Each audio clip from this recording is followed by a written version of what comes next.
వచ్చింది అని చెప్పేసి. సో ఏంటి ఈ అంటే ఇప్పుడు నిన్న మీరు నమస్తే తెలంగాణ పత్రిక చూసుంటే కనుక కాంగ్రెస్ కోసం కాడి పారేసింది భారతీయ జనతా పార్టీ, తెలంగాణలో భారతీయ జనతా పార్టీ కేల్ ఖతం అంటూ వాళ్ళు రాసుకొచ్చారు. బీఆర్ఎస్ నాయకులు కూడా అదే పదే చెప్తున్న పరిస్థితి. ఏమంటారు? కానీ కాంగ్రెస్ కోసం బీజేపీ కాడి పారేసి ఉందంటున్నాను. ప్రత్యర్థులు దేశవ్యాప్తంగా ఇక్కడ కూడా ఎట్లా పడేస్తుంది? బీజేపీ వీక్ కావడం వల్ల బీఆర్ఎస్ లాభం కావాలి లాభం అవుతా అంటున్నాను ఇప్పటికి కూడా. మొదటి చూడండి, మీరు 2023లో 40 సీట్లు 39 సీట్లు గెలుచుకున్న అదే బీఆర్ఎస్ 2024 ఎలక్షన్కి వచ్చే మరి బీఆర్ఎస్ కాడి పడేసినట్లే బీజేపీ కోసం 8 సీట్లు వచ్చినాయి కదా వాళ్ళకు. అందుకని ఇవన్నీ ఏ పార్టీ ఏ దానికి ఏ టీం బి టీం కానే కాదు రాజచంద్ర గారు. ఇప్పుడు వాళ్ళు మన సర్వసంగ పరిత్యాగులు కాదు, సన్యాసుల మఠాలు కావు కదా ఇవి. ఎవరికి వాళ్ళు ప్రయత్నం చేస్తారు, కానీ ప్రజలు నిర్ణయిస్తారు. నేను ఏమంటున్నాను, ఈ పార్టీలు ఉపరిత అంశాలు మనం మాట్లాడుకునే ఉపరితల అంశాలు అంటున్నాను. ప్రధానంగా 2-3 కీలక అంశాలు ఉన్నాయి ఈ ఎన్నికల్లో. గుంజాల రామారావు గారి కనీసం నాటకంలో జట్కా బండి వాటి ప్రశ్న వేసుకుంటారు. మాకేం వస్తుంది? నిజంగా చెప్పానంటే ఇవన్నీ ఉపరితల అంశాలు, వీళ్ళ మీద వాళ్ళ మీద అవన్నీ కూడా పనికి రామంటున్నాను. ప్రజలు ఎట్లా ఓటేస్తారంటే వర్బల్, అంటే అక్క ఎవరికి వేస్తున్నావు, చెల్లి ఎవరికి వేస్తున్నావు, ఏ పార్టీ గెలుస్తుంది అనేది మీద ఒక కీలకమైంది. రెండవది, పథకాల 10 పైసలు రాలేదని అందరికీ తెలుసు, 2000 4000 కాలేదని మనకు తెలుసు.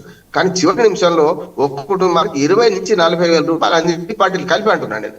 అన్ని పార్టీలు ఎవరు ఎవరు ఉండలేదు, కానీ బీజేపీ తక్కువ మంచింది, కాంగ్రెస్ బీఆర్ఎస్ మాత్రం హోరాహోరీ మంచినాయి. కొన్ని చోట్ల కాంగ్రెస్ ఎక్కువ మంచింది, కొన్ని చోట్ల బీఆర్ఎస్ ఎక్కువ మంచవచ్చు.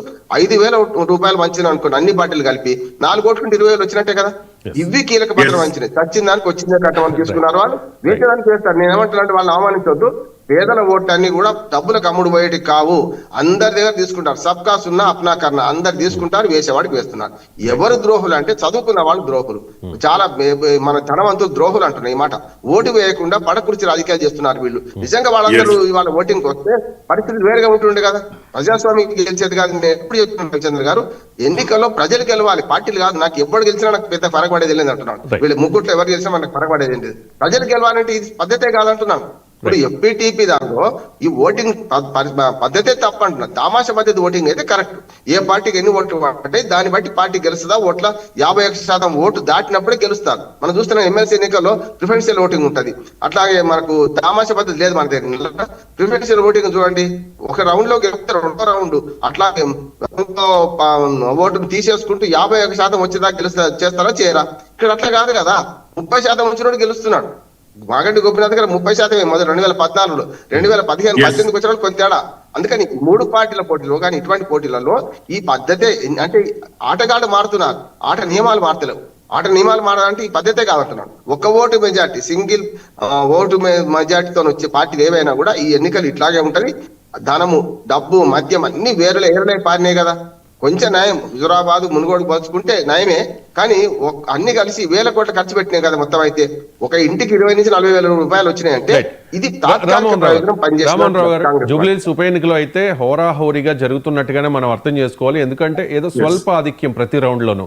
కాబట్టి చూద్దాం, ఒక 2 గంటల్లో అంటే ఒక 1 o'clockకి పూర్తి క్లారిటీ వచ్చేస్తుంది, ఎంత లీడ్ ఎవరు గెలిచారు అనేది. దాని గురించి మనం నెక్స్ట్ డిబేట్లో మాట్లాడదాం. ఇక బీహార్ ఎన్నికలు మొత్తం దేశ రాజకీయాల మీద ప్రభావితం చూపించే బీహార్ ఎన్నికల్లో ఎన్డీఏ స్పష్టమైన ఆధిక్యంతో వెళ్ళిపోతోంది. తాజా సమాచారం మేరకు 151 స్థానాల్లో ఎన్డీఏ అభ్యర్థులు లీడ్లో ఉన్నారు. మహాగఠబంధన్ 88 స్థానాల్లో మాత్రమే ఆధిక్యంలో ఉంది.